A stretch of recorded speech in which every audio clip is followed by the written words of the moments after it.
Greetings. In this episode, I will tell you about the history of money and capital in ancient Persia. If you find my story interesting and helpful, please subscribe to this channel and like the video. Persia emerged as a state in the 6th century BCE when the founder of the Persian monarchy, Cyrus the Great, conquered all of Western Asia and the eastern part of the Iranian world, laying the foundation for the Achaemenid Empire, named after the dynasty's founder. Cyrus's successors added Babylon, Egypt, the states of Asia Minor, and the Middle East, transforming Persia into a vast global power. The entire empire was divided into 20 satrapies. The decisions made by the Persian government in the field of monetary policy were revolutionary and largely determined the future development of monetary systems in all neighboring countries. To fully appreciate these decisions, let's briefly step away from Persian affairs. The first coins in human history were minted in the Hellenized kingdom of Lydia during the reign of King Gyges, who ruled from 687 to 654 BC. These coins were made of electrum, a natural alloy of gold and silver, shaped like a bean, and stamped with a mark guaranteeing the purity and weight of the metal. They were called gygates, after King Gyges, or staters, from the Greek stator, meaning balance beam, or scales.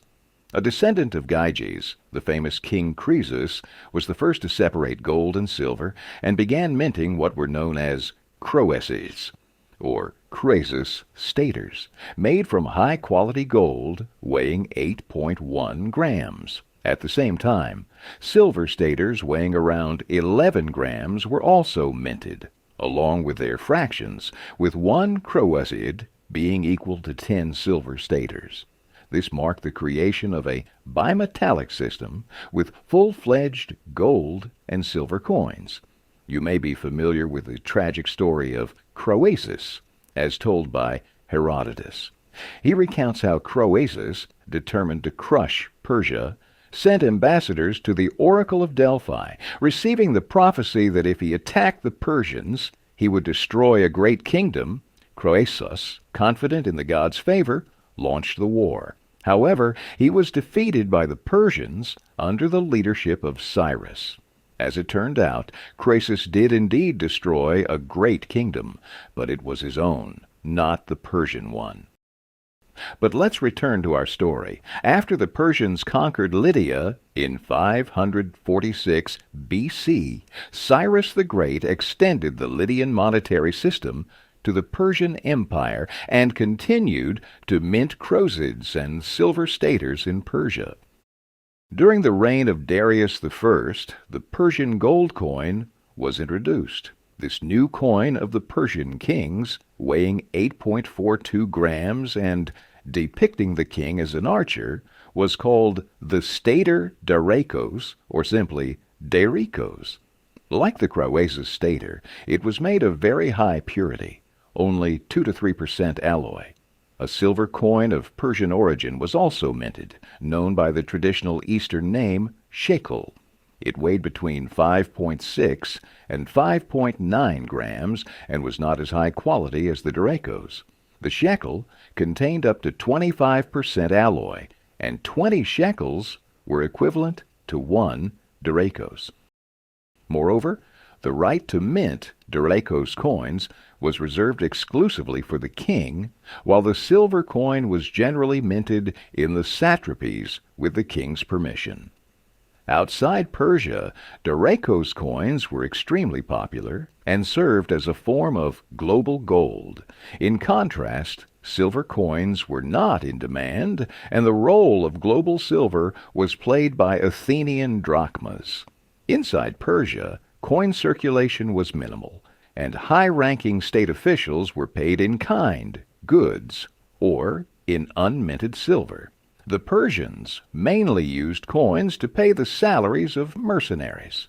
In some satrapies, silver and small change coins were minted, mostly following Greek patterns. The Achaemenid Persian Empire lasted until the Macedonian conquest in 330 BC.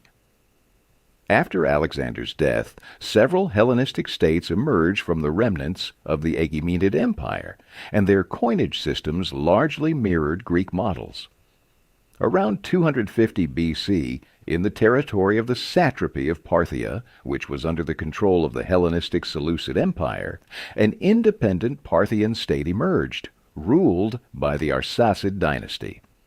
Through long and bloody wars, the Parthians regained a significant portion of the former Achaemenid Empire, and by the mid-2nd century BC, the Parthian king Mithridates, 171 to 138 BC, assumed the title King of Kings and declared the revival of the Persian Empire.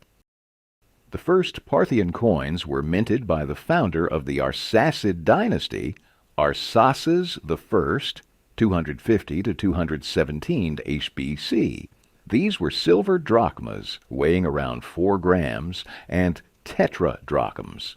The images on the coins were inspired by Hellenistic models, but they still clearly reflect an Iranian style. On the obverse, the king's head is almost always depicted, initially adorned with the typical headdress of warlike nomads, and later with a Hellenistic diadem, a simple woven band inherited from the Seleucid kings, or a high Iranian royal tiara. Gold coins were not minted in Parthia. According to historian Theodore Mommsen, this was due to political reasons. Despite their constant wars with Rome, the Parthian kings did not consider themselves equals to the Roman emperor, and only recognized the right of Rome to mint gold coins. However, the native Persians still viewed the Parthians as outsiders, and in 224 AD, the last Parthian king, Artabanus, was killed, marking the end of the Parthian state. Power passed to the national Sassanid dynasty, which ruled Iran until the Muslim conquest in 651 AD. The Sassanids had no such complexes about the Romans. In fact, they most likely regarded the Roman emperors as upstarts, not equal rulers, and saw themselves as the true restorers of the ancient Persian Empire. Therefore, immediately upon coming to power, the Sassanid kings reintroduced gold coinage. They minted gold dinars, influenced by the Roman denarius, silver drachmas, and small change. On the obverse of Sassanid coins, the portrait of the ruler was depicted in profile. On the reverse side, there was an image of a fire altar, known as the altar of the Sassanid dynasty. On one side of the altar was the sun god Ahura Mazda, and on the other, the ruler himself. Thus, our story about the history of money in ancient Persia comes to an end. Goodbye.